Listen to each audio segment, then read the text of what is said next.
Welcome back to Prime Your Midlife. And if I'm watching you now, it means that we're on video.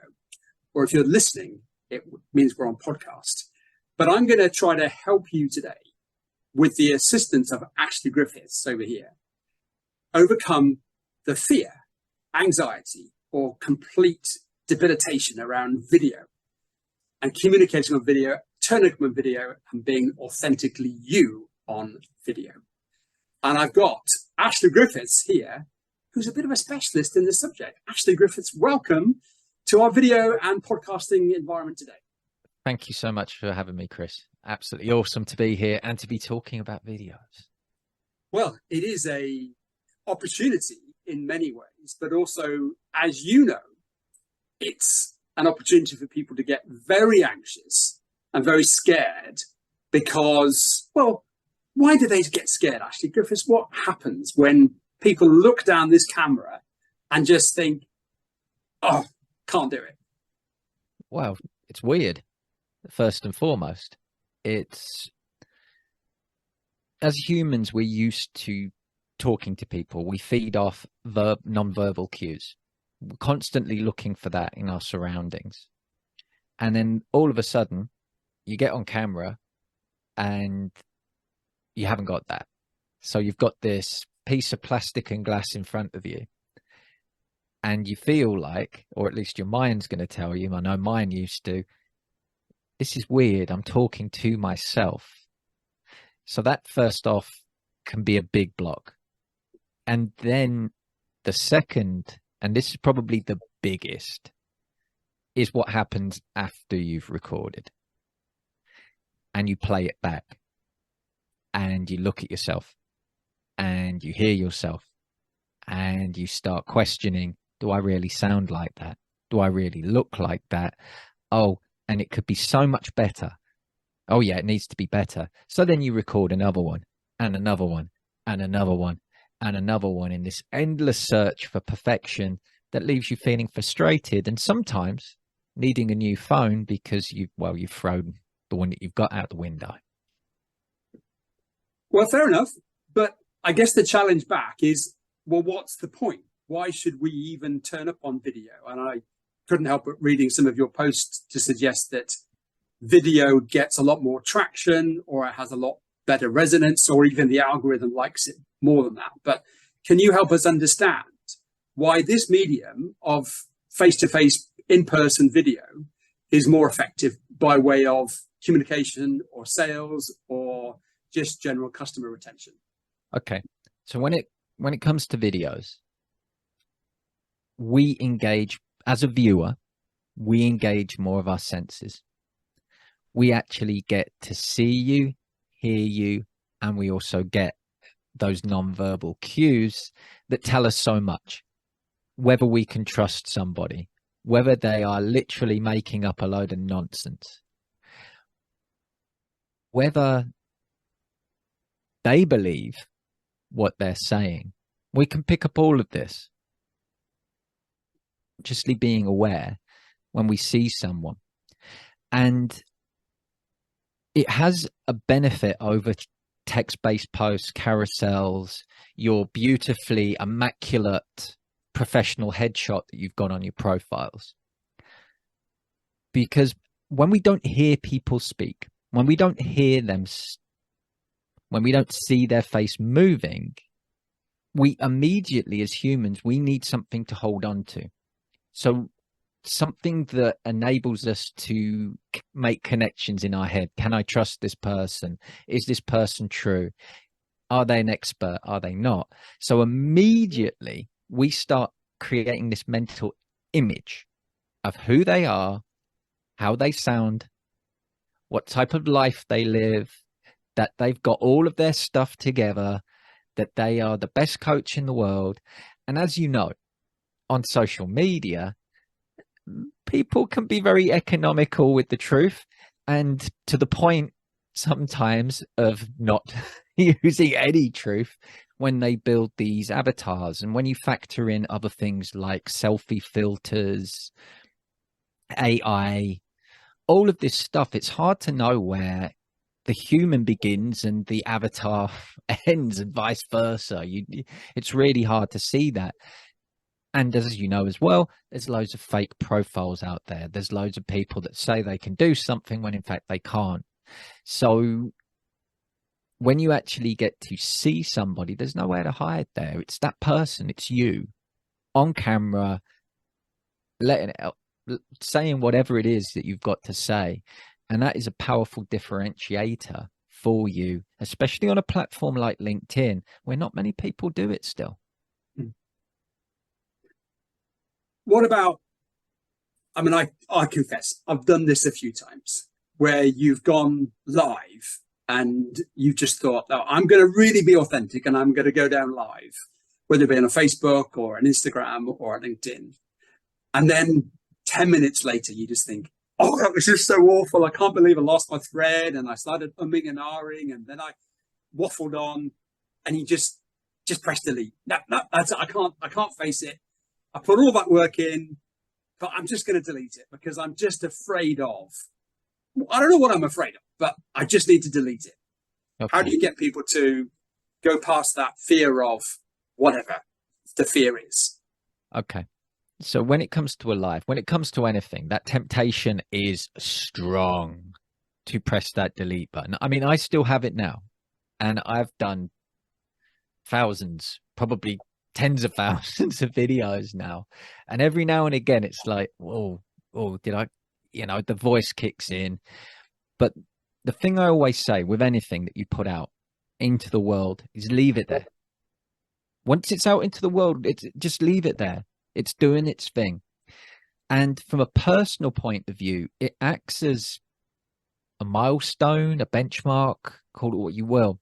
So say it's your first live and you were a bundle of nerves and you ended up ooming and ahhing like a pirate all the way through it. I know I did the first however many times I did lives and recorded videos. They were pretty rough. They weren't smooth. Let's say that. But I left them.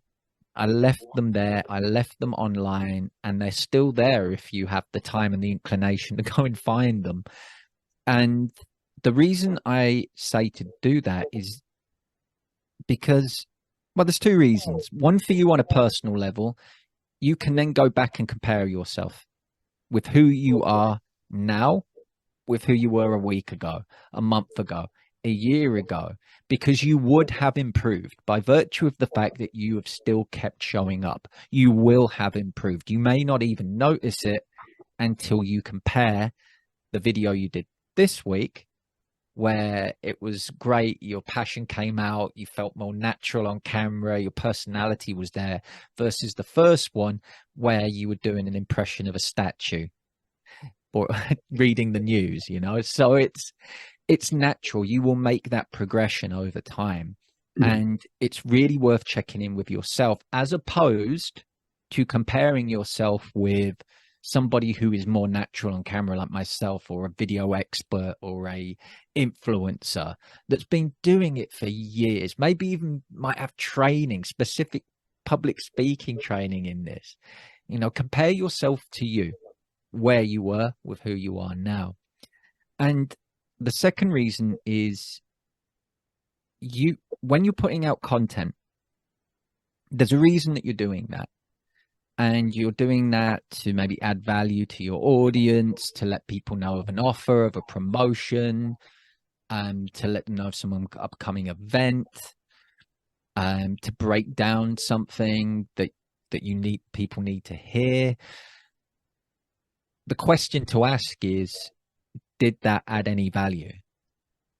And if you've got so much as even one like, and I know the ego can go, well, I only got one like, so it's a disaster. If you have one like, one viewer who's gone and sat through what you perceive to be bad and you waffling on for hours, but they've sat through the whole thing, and you know for a fact this isn't your mum just doing it to kind of make you feel better, you've added value. And when you delete that, you've made that choice for your audience. You've made that choice and said, well, there's no value because, well, I could do it better. Well, yeah, Do the next one better then. Yeah. But you must have spoken to lots of individuals, and they'll come to you with this list of reasons why I can't. So perhaps you could help us just list some of those things. And I'm thinking immediately quality of kit, can't speak, my pronunciation. What else would you normally call out as your top 5 reasons for not going into a video experience? Wow. Okay, I like that one. All right, well, like you said there, those are common ones. The kit, for sure. There's still this notion. I mean, you and I both know what we've got. Do you think I've got something special here to make this happen? And have you? Tell us about the kit that you think your basic client could get started with. Smartphone. Smartphone, you in a window, you're done. That's it. Facing the window, ideally? Yeah. I mean, you want to make sure the window is in front of you. You've got great natural light there. If you're in a room or operating in a cave or a place that's a bit dark, or you have to record at night or something, then getting a ring light and a tripod. Well, a tripod's a good place to go anyway, just purely because it stabilizes the phone, and you can also get it up to eye level, so you're able to maintain eye contact as much as you feel comfortable maintaining eye contact with your audience, because that's still really, really, really, really important. It's irrespective of the fact you're communicating with someone in a different continent. It's a sign of trust.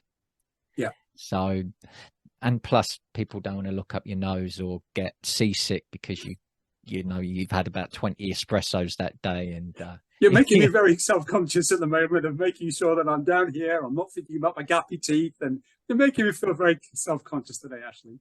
But the thing with that, okay, I think about that myself sometimes with my teeth. I can understand why. You know, and my teeth are not immaculate by any stretch of the imagination. They're better than mine, mate, I gotta say. But the thing is, we're not talking to dentists, hygienists. No. We're talking to people that, whatever area we're talking to them because we believe that we have a solution or some knowledge that will improve their lives. And that's what they care about. They could not give 2 hoots about whether your hair looks immaculate, whether your teeth are pearly white. They really don't care. It's the quality of the message that will always, always, always, always trump bells and whistles, looking immaculate, any of that stuff.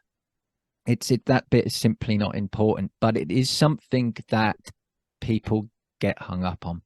Yeah. For sure. They really do. It's the same with pictures. It's the same reason people don't like having their picture taken. There's this notion of, you've got something called mere exposure effect that happens. So we're used to seeing ourselves in the mirror. And yes, maybe we're self-conscious about things anyway. Maybe, like, for me, at least as to start with, I got a little self-conscious of the fact that I was going bald. But then I knew I was going bald, and I got over it very, very swift. I knew that 20 years ago. So I had lots of time to get over it. But you see yourself in the mirror every day, and you kind of got this perception of how you look. Same with how you speak. You hear yourself every day, and you've got this perception of how you speak and how you sound. But it's worth challenging, where have those perceptions come from?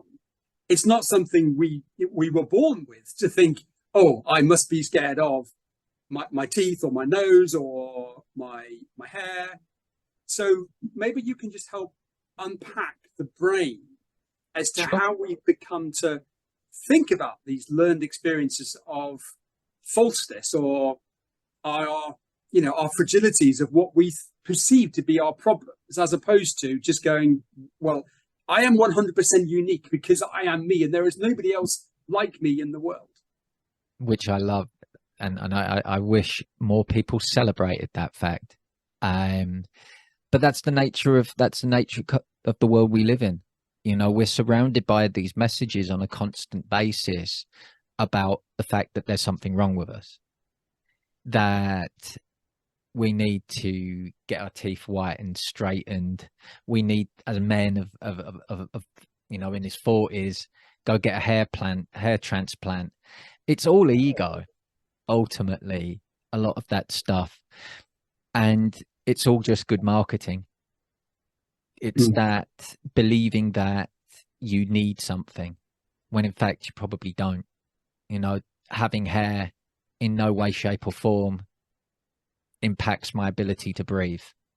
So, you know, ultimately, it's an ego thing. And yes, as a man, there's that historic notion of virility that it indicates that you are still, you know, got lots of testosterone and can have babies. But hey, I'm going to stick in the camp of Vin Diesel and The Rock there and Jason Statham. No, I don't hear anybody questioning their virility. So you think you've got those notions. And then there's also the echoes from the past. So has anybody said anything about your appearance, the way you sound, the way you look? Did you have an experience when you did public speaking in the past, or have a photo, or had to get on video just to say to somebody, or maybe for an interview, or to wish somebody happy birthday, and it was just a cringe fest? That stuff stays with you. Yeah. That stuff stays with you, especially if that's embedded in you from a young age, where you've taken it personally, and that has had an impact on your perception of self. Yeah. You bring that into the equation. You're not getting on camera. You're not showing up. You're not marketing your business. You're just not going to do it. You're not like going to go on a dating app because, well, I'm bold, so who's going to want to speak to me? Or, you know, somebody said this to me at school, so that means I'm just undesirable or unattractive. So you've got that. And then I know certainly if you've had, for older people in their midlives going older, if you've had, say, some sort of traumatic relationship or breakup, or you've even been in an abusive relationship, that's a lot of stuff to unpack there. You know, if people have been constantly telling you you're stupid, you're ugly, anything like that, then, you know, that's going to have an impact. So unless you've done the internal work on yourself and rebuilt your confidence, self-image, and self-worth, getting on camera is going to feel very, very, very, very triggering and very, very vulnerable. So there's all sorts of stuff there. You know, I know for my personal story, I had a pretty horrendous public speaking experience when I would have been 17.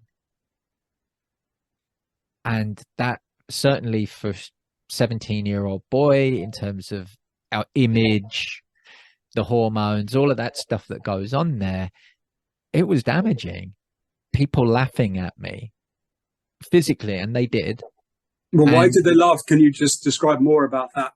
Well, in all honesty, from a public speaking appearance, it was pretty dire effort, really.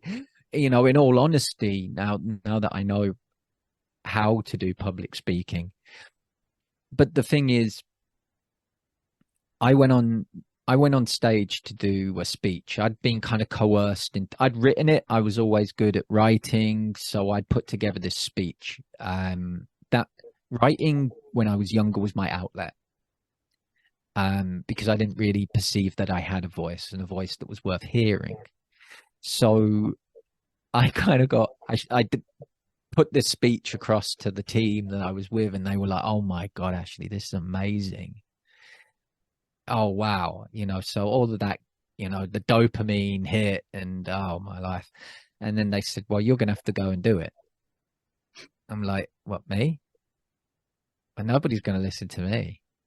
And they're like, "No, you that passion, it's amazing." And I said, "Well, writing a speech and talking is two different skills, two totally different skills." So eventually, peer pressure, I got talked into doing it, and I just choked.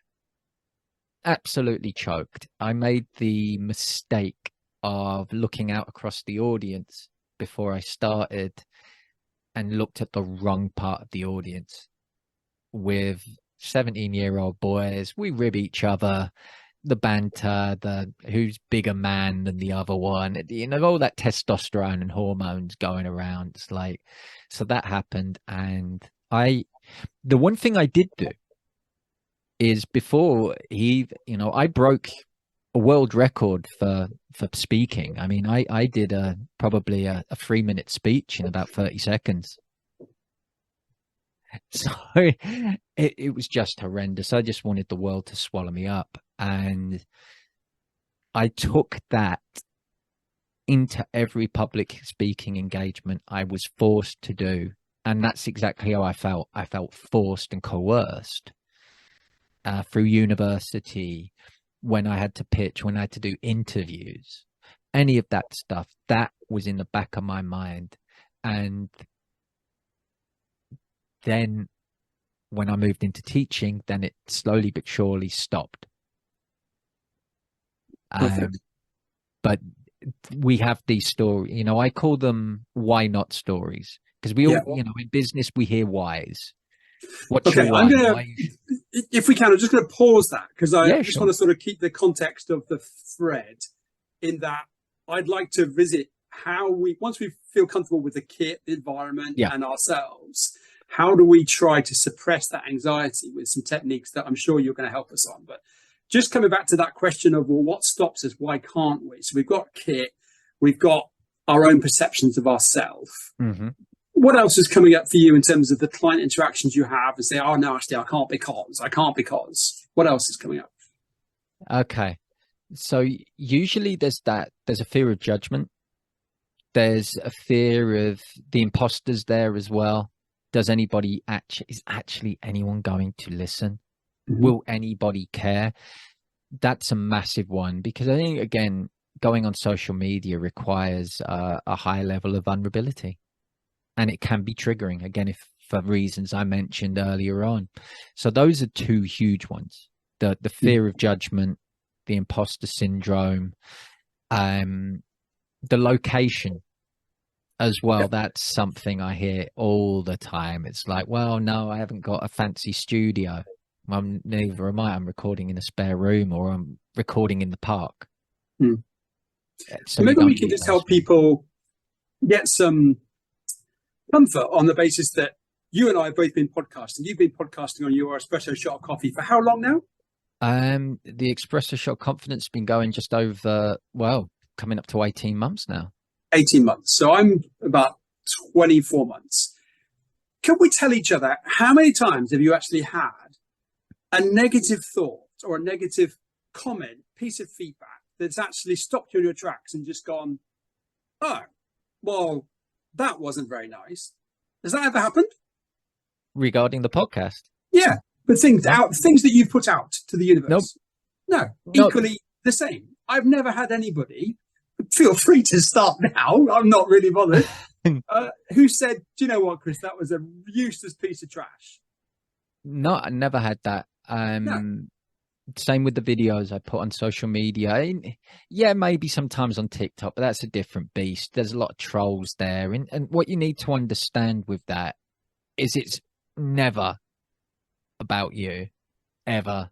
You know, people, you've got like 14-year-old keyboard warriors saying, oh, well, you've only got 150 followers. And I'm like, and that's 150 people that enjoy my content. I am truly grateful for them. Yeah. And while you're here, would you like a hug? You know, it's the advice I would give to people with that is, if you are anticipating that you are going to get ripped to shreds, then there's a high likelihood you might, because you're sending out that energy. You are looking for evidence that what you are doing is not good enough. Mm-hmm. And somebody will oblige. That is the experience I've found. But I found the alternative, though, is if you're putting stuff out from a good place with positive intention, you're doing it for the right reasons. You're doing it because you believe it's going to do some good to the world. You're going to help people. You're going to serve in some way, shape, or form. and send it out into the world, and you're not deliberately trying to cause controversy to kind of game the algorithms, any of that stuff. If you're putting it out with good intention, good vibes come back. That's been my experience. And in the very rare occasions, I think I've had maybe 2, 3 and now we're talking across 5 years now, comments on LinkedIn that ultimately I just was able to brush off, because I was like, this isn't about me. There's somebody's come on here, has looked at my words and is trying to pick a fight. Yeah. And I don't have that energy. Yeah. I think there's 2 thoughts that are coming up for me. One is, I remember hearing people like Brené Brown, Jake Humphreys, and Stephen Bartlett all saying that they're triggered by the negativity of comments, and they spend more time sometimes looking at the negatives than the positives. So if people like that, who have huge platforms, can have imposter thoughts, well, why shouldn't we? But they're still going well. And the second one, I don't know who said it, but he said, those people ahead of you never give negativity. It's always the people behind you who are looking up, who have a position of envy, that want to have a pop at you. So remember, those who are ahead of you aren't bothered. Where do you want to go? Do you want to go that way, or do you want to go backwards? Yeah, absolutely. And I think that's so true. I think, and just to illustrate that point, there were 2 people that I saw recently, absolute powerhouses in their industry, Sir Paul McCartney and Meryl Streep. People that have been doing this for years, saying that they still suffer from imposter syndrome every now and again. It happens. And the thing with it is, you ultimately you have a choice whether to give that story power or to kind of crack on. Because I think we do, as humans, we do kind of focus on the negatives more than the positives. It's like that classic interview question. If I ask you, okay, can you tell me some of your strengths and some of the weaknesses, and you do strengths and you list one, and then you spend half an hour talking about how terrible you are. It's one of those things that comes out all the time. And in relation to the trolls or the unhelpful comments or anything like that on social media, again, it's know that person is, there's a couple of things that come up for me when I see stuff or I get triggered by stuff online, is usually that if you're getting triggered, that's usually a good sign that maybe there's something for you to have a good look at within yourself, because there's a reason for that. And that could be that there's something in your subconscious still that's there that needs some work, or it could be that it's time to maybe change a thought pattern or an action or a belief system or whatever it is. And also, like I said, when people do lash out, I usually go, well, thank you very much for your time, and I wish you the best. I wish you a great day. Yeah. Immediately it diffuses it. There's no comeback, and if somebody does launch a load of vitriol on, that's what they created the block button for. 100%. Brilliant. So I'm now feeling a little bit more confident about the fact that I don't have to worry about my kit or myself or who's going to come along and have a pop at me. 2 next steps then I think I'm going to ask people to be encouraged by is, first of all, how do you get people to curate their sort of content plan? Because I'm thinking I've got 20 things I want to put down the line here. How do I remember them? How do I talk about them without forgetting things? So there's that one. And then how do we get ourselves comfortable and at ease and calm before we talk to this? Okay. As opposed to, oh my God. Yep. So just help us with the first one.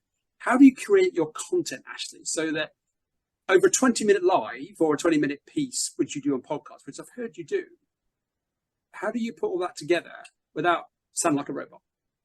Okay, that's a good question. So that comes down to a lot of people about scripting. Do you script? Do you not script? And I think automatically if you're going to write out a whole script and speak directly from that script, you're going to sound wooden unless you have some level of expertise or you're a professionally trained newsreader. It's going to come across wooden. So I don't usually recommend having a full script. What I would do, I don't do this anymore, but to start with is I would have just a post-it note with some bullet points. I'd have a clear idea of what I want to say, who I'm trying to say it to, and this is most important, why should they care? So that there's a clear takeaway for them.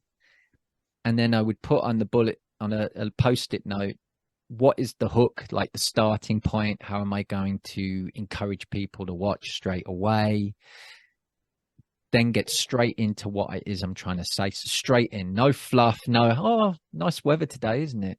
Oh, it's brilliant, isn't it? Anyway, by the way, my name's Ashley and I'm a video and confidence coach. Okay, if you're on any channel, especially if you're doing this on LinkedIn, I can see your name and I can see your job title above the post. You don't need to tell me who you are. You've just wasted time, especially considering you've got seconds to grab attention anyway. So just get straight in there, straight away, dive into the main points, and then make sure you give them a clear takeaway and a clear action step next. Be that, and people get hung up on this, but it really can be as simple as, let me know your thoughts below. That's it. What do you think? I would love to hear your opinion. Let me know below. If you're interested in this offer, send me a DM. Let's talk more. It really doesn't have to be reinventing the wheel here. And for short form content, that works really well. So short form is the stuff you see on LinkedIn, TikTok, YouTube Shorts, Instagram Reels, anything from 30 seconds up to a couple of minutes, 3 minutes. Longer form content then does take a bit more planning. So if you are planning to do a YouTube channel, a podcast, again, I like to script. I like to use the bullet points for that. So I'll usually just have a clear idea of where I'm starting, some key points. If I'm going to explore a quote or an industry statistical stuff, I've got that. And then I use those as the starting points. And then there's a clear call to action at the end. And that works really well for me. I'm somebody who works, for me personally, I'm somebody who works a lot better when I'm riffing.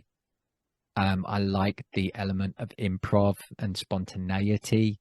So all my short form content is usually just improv. I'll just set up a camera and just talk.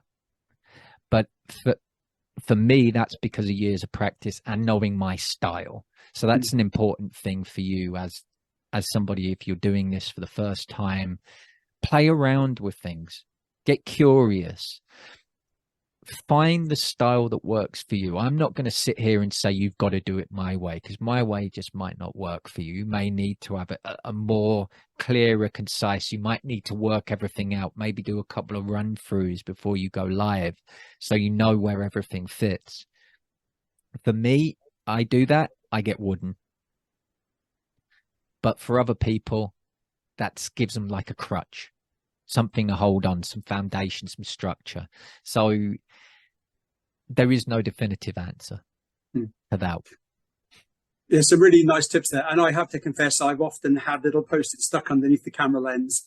And I'll sometimes say, I'm actually going to read this to make sure I give honor to the person that gave the quote. And I say, by the way, Martin Luther King said, if you can't fly, then run. If you can't, because I want to give honor to the person. And it just helps me give authenticity to the fact that I'm reading it. And I don't want to be called out for the fact that I'm reading something, because I'm clearly doing it. But I want to make sure that it's 100% accurate to the quality of the person that gave the original quote.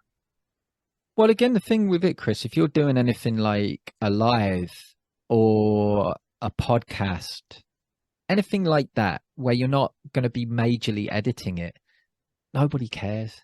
You're right. If you're literally, look, I'll have notes or stuff. Like when I host the podcast, I've got notes, and I say before I go live, I say to the person that I'm doing it with, I will be referring to my notes during the session, so please don't think you're boring me to tears. And I've got something better to look. I've got Netflix on there. Yeah, that's great, brilliant. Yeah, yeah. It's so I'm organized in terms of my process, and you see it. You see people, even with maybe pre-recorded stuff or short form content, every now and again, people, if it hasn't been really, really hyper edited, you'll see people look down and refer to the notes. Your audience doesn't care. Again, it's the message. You're not an actor. You're not a newsreader. You're not presenting the Oscars. Just talk to your people. It's a conversation starter, and they are not. The only judgment that's going on is the judgment you're putting on yourself. Listen, if you've done the prep and you've done the notes, it's only right that you refer to it to make sure that it comes across in the way that you have rehearsed and planned it to be delivered. Sure. Yeah. Brilliant. So that word "so" comes up a lot in my vocabulary. So. Same here. We have got ourselves in a position where we're comfortable with our environment. We're comfortable with what we're going to put out as a message. But there's still that fear or flight mechanism within us that's going to turn us into anxiety. It's going to get the adrenaline pumping, and we're going to come to camera in an agitated, nervous, hyped up state. What's your recommendation for trying to suppress all of that and enabling us to come at video calmly? Okay, my recommendation is not to suppress it. And this is the reason why. So if you actually sit with how feelings feel in your body, how they show up I can't even say it. I'll try that again in a minute. Physiologically. Yeah, okay. If you think about how feelings show up physiologically in the body, how do you feel when you're excited? And how do you feel when you're feeling nervous? You've got that, there's a feeling in the stomach, right?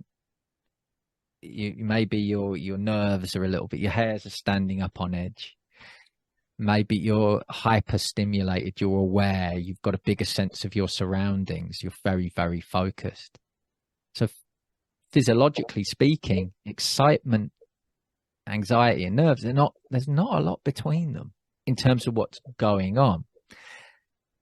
So as I like to say, when you've got that feeling in your stomach, I call them the nervous butterflies.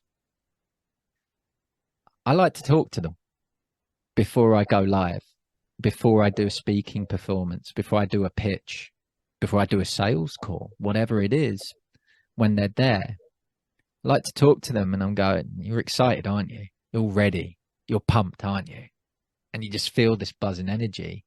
And usually what I do then is I start moving with it. So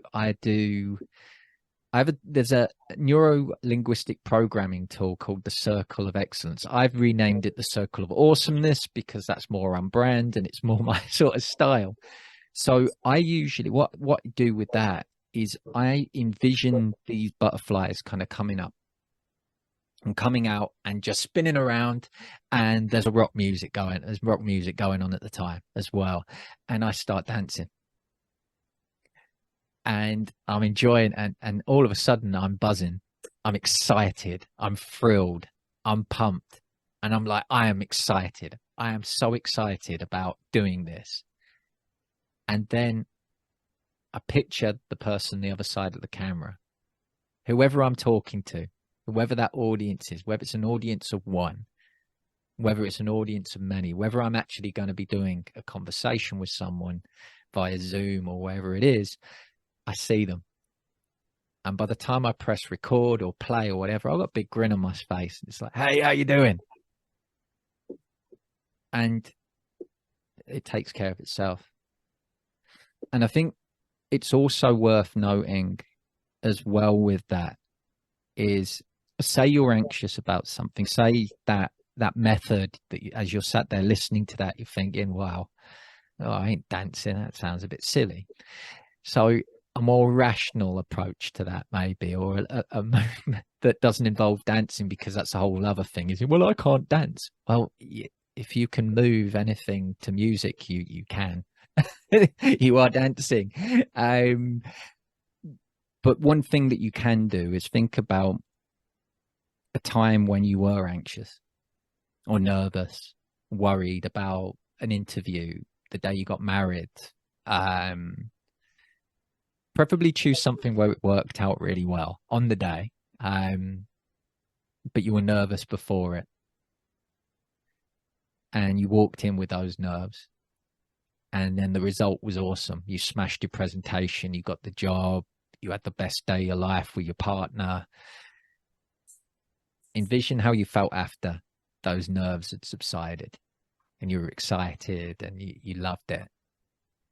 Get into that moment, get into that memory, and then come on camera from that energy. And where do you sit with body language? I've just listened to her on Stephen Bartlett, Amy Cuddy, and if you go to TED Talks, it's one of the second most viewed. She talks about, you know, the power pose of shoulders back, hands on hips, and making yourself feel strong, and even doing that in the bathroom cubicle before you go and do that pitch, and you know, sucking your chest in and feeling powerful. Where are you on those kind of preparatory steps to maintain your physiology? I can't say it either. Yeah, it's a tricky one, isn't it?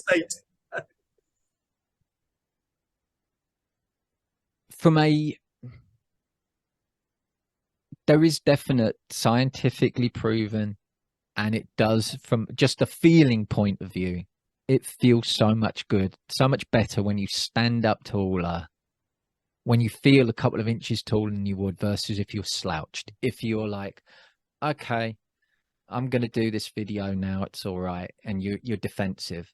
Or I could even hear it, you know, I could actually hear it in your tonality there. You were almost sort of going fetal and becoming a little bit suppressed in your tonality. It does, because it does impact your tonality. It really does. You know, if you're now versus say you're open and your shoulders are back and you're letting out what it is you want to say.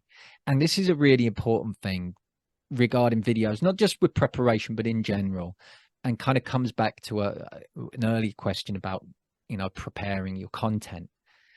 Talk about the things that light you up, that make you passionate, that you're passionate about. You know, talk about those things, and your body will just do what it does. Because if you're passionate about it, you're not going to be doing that. Yeah, I want to talk to you today about videos. Yeah, I'm really excited about videos. I'm really excited about videos. I absolutely love watching people get confident on camera. See, the hands are going, the shoulders are back, I'm moving. There's a lot more vibe versus if I'm talking about, I don't know, durian fruit from Asia. I'm like, exactly that. You know, immediately I've got nothing to say. Okay, so we're all pretty good on the body language. We've got our kit. We've just become at one with our emotions, whether we're nervous or excited. Let's just say we're still stuck. How are you going to help them, Ashley? Tell people who might be curious as to where they can find you and how you can take them onto that first step, that first part of the ladder towards creating their own video, first time. Yeah, absolutely. So I'm very active. You can find me all the time posting content, tips, solutions on LinkedIn, also YouTube, sometimes TikTok, and I talk a lot about it in the podcast. And the starting point, actually, when I work with people, is not actually on the video. It's working on who they are, what they're about, what do they bring, what are their strengths, what messages do they have to share that their audience is going to care about. Because I think one of the biggest challenges, and this comes back to an earlier question, is what should I talk about? And a lot of people will approach that from a should position based on their job role, based on their industry, based on what they're watching and seeing other people do on whatever social media platform it is, or their competitors' websites. They think, well, I'll do that. Now, the thing is, if that's not going to light them up, if that's not really their mission, if that's not really aligned with their values, if that's not really the way they approach things, their videos are going to be not great. Yeah. Again, from an energetic point of view, to the point they might not even post them or record them for that matter. So that's the starting point. And then it's the accountability to get it done. Because I think I've seen it time and time again with people that become clients. They said, well, I've recorded videos, but not very good, so I didn't post them. So I'm like, okay. So straight away, I make that a big part of the program. Each week we work on a video idea. We'll script it out. You go off, you record it, you then send it over to me. And usually, especially the first couple, they go, well, it's not very good. Send it to me, please. Oh, it's terrible. I don't like it. Send it to me, please. And I'll look at it and go, and in probably about 70 to 80% of the times I go, post it. You what? Post it. But it's not good enough. I could do it better. Yes, but it's also your first video ever. Yeah, but it's not as good as yours. I've done thousands of videos. You have got such an unfair comparison to yourself there. It's your first video. It talks specifically to your audience. It gives value. You don't look like you're in the middle of a nightmare scene. Your delivery is good enough. Post it. Then there are times where maybe there is a little tweak that needs doing, and then in that time, and only if it really will enhance the message, or they're having that much of a nervous breakdown about posting it, I'll go, all right, let's do another one, so then we've got a comparison, and then you'll choose which one of the two goes. So that's usually that. I think it's the getting clear on what to say, and then having the courage to post that post for the first time is huge.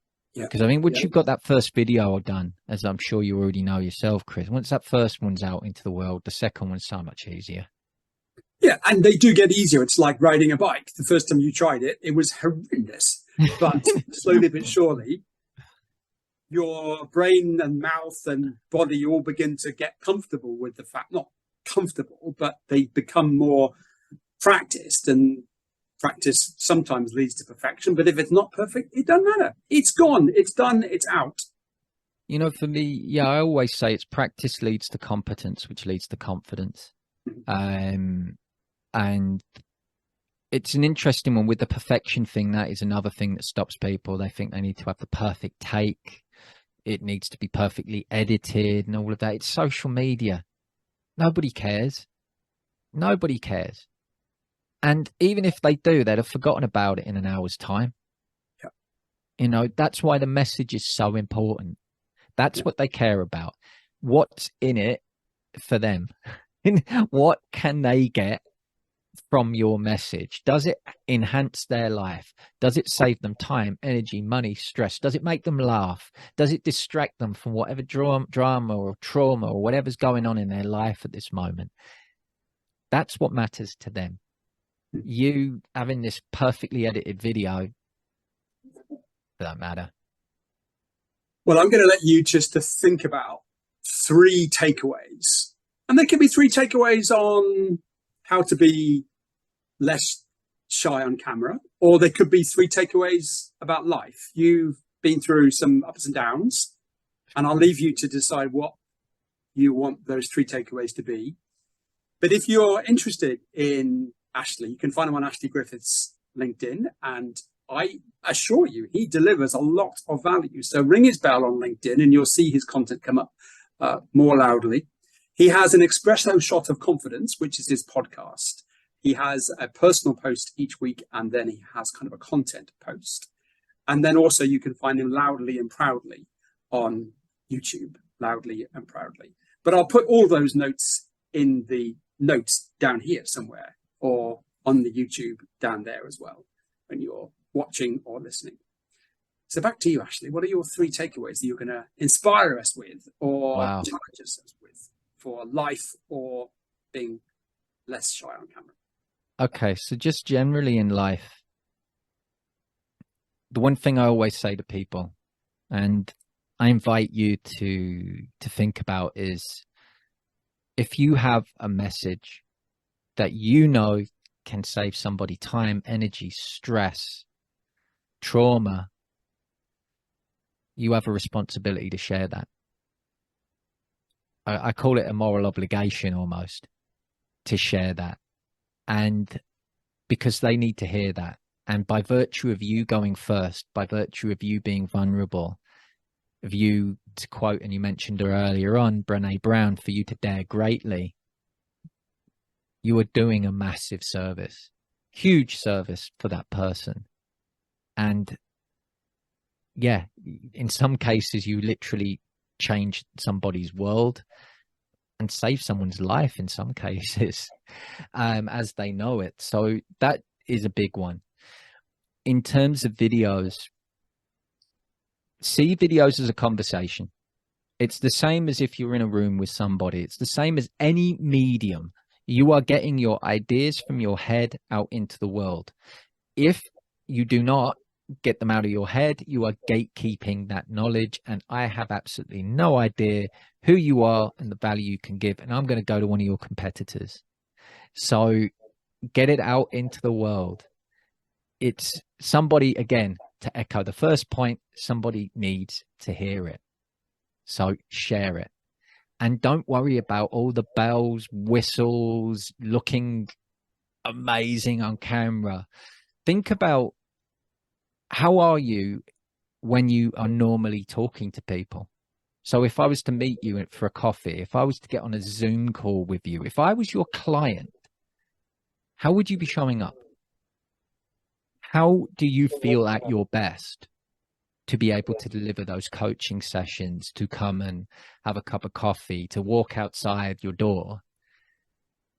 Bring that into your videos. You know, I know some people, they like to get dressed up for that. If that's what you want and that's how you normally go about your day, then do that. If you normally show up for your coaching work in a hoodie, and that's what I would see if I was to get on a sales call with you, then please show up like that on your videos. Because every time you show up in a way that is not truly indicative of who you are and the way you actually work, you're creating a barrier. And you're also going to create a disconnect when I do get on a Zoom call with you and I think, you got a twin. Who's this person? That's not what I signed up for. And with that, do you think I'm likely to invest in your services? So be very mindful of that. Your job is to reduce barriers between your audience, which videos is a fantastic medium to do, not to put barriers in there by turning up as like this avatar or this version of yourself, which is not really you. So just show up as you. Honor it. Those are some lovely takeaways. I am going to steal shamelessly. Practice leads to competence, leads to confidence. I love that 3 little ditty framework of sort of empowering growth. I like that. And your first one about, if you've got a message and you've got an experience, you've got a learning, it needs to be shared, because now that you know what you've learnt, how would you have felt 12 months, 12 weeks, 12 years ago, knowing now what you know? There's somebody who could be just behind you, waiting to get exactly that message. And you're going to change their state, change their emotion, and as you say, potentially change their life. So thank you, Ashley, for that. It's a really powerful message. It's so true. I that always looking, because that's another thing, isn't it? People often think they need to have everything figured out before they launch a course, start a business, get on social media, do a public speaking engagement. But like you rightfully said there, Chris, there's always somebody down the path behind them that's like, excuse me, mate, I'm struggling with this. And you hear it. I mean, if you know that you can help that person, what you're going to do? Just go, no, I need to figure it out before I open my mouth. No, you're going to say it to them. It's like if you knew, like if you saw somebody in the park and they're clearly a tourist and they're trying to get to the museum and you knew where the museum was, you're going to show them where the museum is, aren't you? You're not going to say, oh, they'll figure it out. They got Google Maps. You're going to help them. Yeah, just somebody falls in the lake and you say, oh, no, I can't possibly dive in now because I haven't quite got the right gear on. Somebody might not be filming it. You're just going to dive in and do your best, aren't you? Because that's what humanity, that's what deserves and wants. Absolutely. And there's always somebody. It's like I used to say when I was in education to the students every time we started. So everybody in this classroom is a teacher and a student. Everybody in this classroom knows at least one thing that everybody else in this classroom doesn't know. So let's take that energy into the room. And if you've got something to say, say it. Say it. Don't think, oh, it's too stupid. It's too simple. It's too basic. It's too this. Yes, it's too simple. It's too basic. It's too easy for you because you know it. Because if you've got the experience, the knowledge, the life experience. So it is easy for you. But for somebody that is younger than you, less experienced in your field than you, they don't have that knowledge. Yeah. And it could be a game changer. It could be a game changer for them. Final question for you. Your Espresso Shot of Confidence podcast. Yes. Can you signpost us to your proudest or what you think is an episode that you just think it excites you when you even play it back to yourself? There's quite a few, Mr. Modest over here. There's quite a few because I'm very proud of it. I'm very proud of what it did. The podcast does. I was very clear from day one what I wanted it to do. I wanted it to empower people and to help people change narratives, and that's what it's still doing. So in relation to this particular episode, it would make sense to signpost people to the Learning to Love How You Look and Sound on Video episode, because it addresses some of these challenges. There's also someone there with getting more comfortable on camera. But there's something for everybody there, because we've addressed lots of stereotypes, lots of taboos, lots of common narratives that create resistance and blocks for people to actually live fuller, more meaningful, happier lives. So there's loads of stuff on there. But yeah, in relation specifically to this episode, learning how to love how you look and sound on camera. Well, I'd like to appreciate you for the content that you do share. I know you really put a lot of effort into it, and a lot of the time there's no expectation of return for it. You're just giving out the value on the basis that you're helping somebody that is struggling. So go look him up on LinkedIn, go ring his bell and be curious with his content. And for me today, my message is always the same. We have to love life, living life. But today I want you to love life, living life, loving video. Ashley Griffiths, thank you very much for your time today. Absolute pleasure, Chris. Thank you so much for having me. And thanks for listening wherever you are in the universe. Absolutely.